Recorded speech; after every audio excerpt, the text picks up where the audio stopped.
गुरुर्विष्णुः गुरुदेवो महेश्वरः गुरुः साक्षात् परब्रह्म तस्मै श्री गुरवे नमः।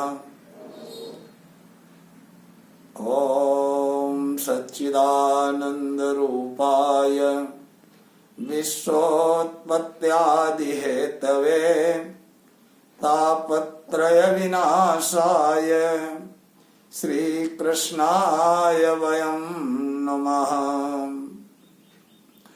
कुरंग मातंग पतंग भृंग मीनाहता पंचभिरैव पंच एका प्रमादीश कथं न हन्यते यः सेवते पंचभिरैव पंच।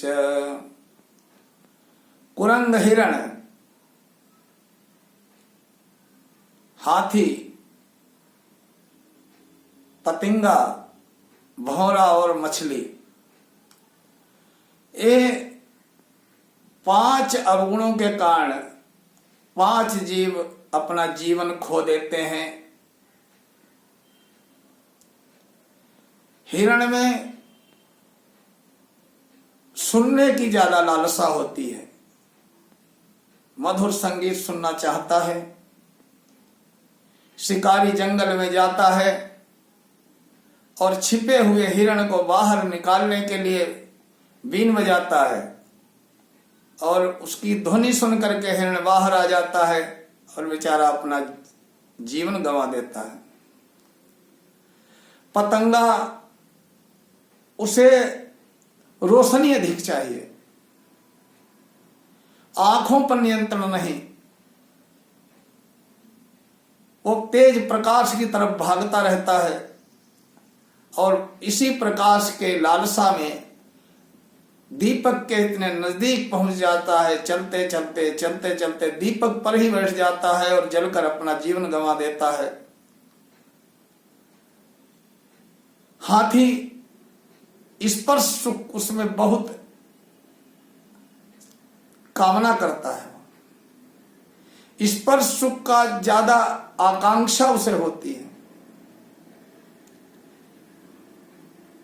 जंगल में हाथी को बंधन में लाने के लिए एक बड़ा सा गड्ढा खोद करके उसमें उसके ऊपर कागज की हथनी बना के खड़ी कर दी जाती है और हाथी स्पर्श सुख की कामना से भागता हुआ वहां आता है और ज्यों ही उसका स्पर्श करता है उसकी टक्कर से वो गड्ढे में गिर जाता है और महीनों भूखा प्यासा पड़ा रहता है और उसे बंधन में कर लिया जाता है।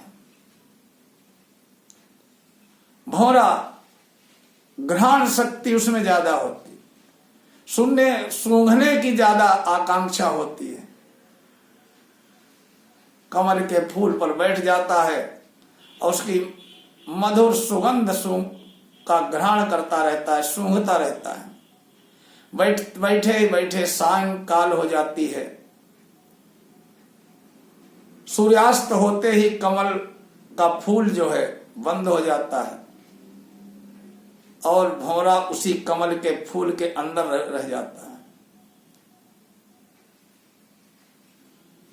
भौरे के टंक में इतनी ताकत होती है कि वो लकड़ी काट देता है, लेकिन सुगंध के लोभ में बैठा भौरा अंदर विचार करता रहता है कि रातिर्गमिष्यति भविष्यति सुप्रभातम भास्वानुदिश्यति हसिष्यति पंकजश्री इत्थं विचिन्तयति कोशगतो दुरेफो हा हंत हंत नलिनी गज उज्जहार। भौरा सोचता है अंदर बैठे बैठे कि रात्रि व्यतीत होगी, सूर्योदय होगा, कमल खिलेगा और मैं निकल जाऊंगा। निकलने के लिए अतिरिक्त प्रयास क्यों करूं? ऐसे चिंतन करते करते अंदर बैठा रहता है। तभी काल प्रेरित एक हाथी वहां आता है और तालाब में घुस करके उस कमल के फूल को जड़ सहित उखाड़ करके अपने मुंह में रख लेता है, भौरा अपना जीवन खत्म कर लेता है। मछली, उसको जीभ पर नियंत्रण नहीं, अपने स्वाद।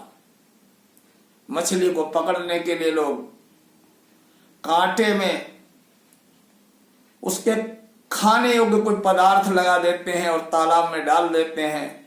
उसको खाने के लिए स्वाद के वशीभूत होकर मछली उसको अपने मुंह में ले लेती है और कांटे से फंसकर मछली अपना जीवन नष्ट कर देती है।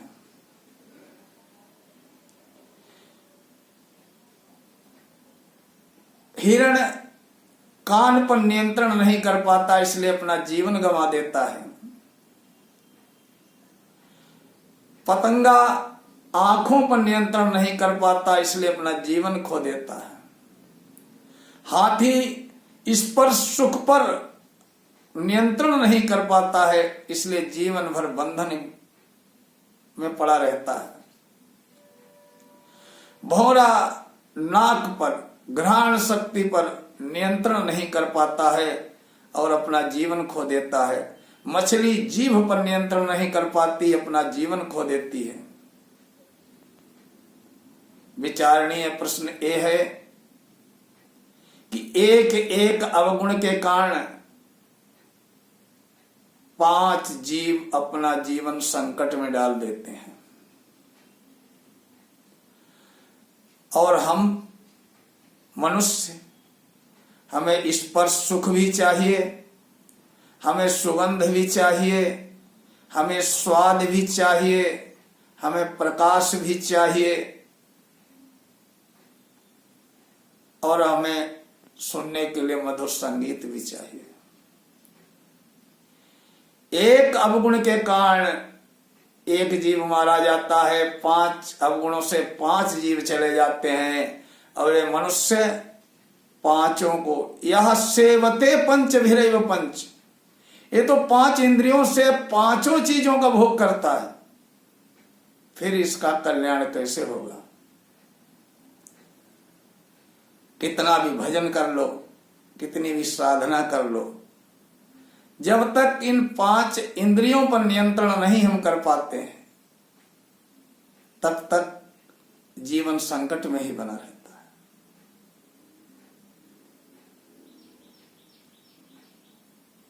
जब एक अवगुण के कारण एक जीव मारा जाता है और मनुष्य को ये तो 5 इंद्रियों से भोग करता है, सो उसका क्या हाल होगा, उसका कैसे कल्याण होगा? उसके कल्याण का एकमात्र तरीका है कि इंद्रियों का नियंत्रण करते हुए, इंद्रियों पर नियंत्रण करते हुए भगवत चरणारविंदों में अपना मन लगाए और भक्ति करें। अधिक से अधिक इंद्रिय निग्रह ही जीवन का लक्ष्य होना चाहिए, अन्यथा हमारा कल्याण किसी भी विधि नहीं हो सकता है। ओम जय श्री कृष्ण, जय श्री राधा।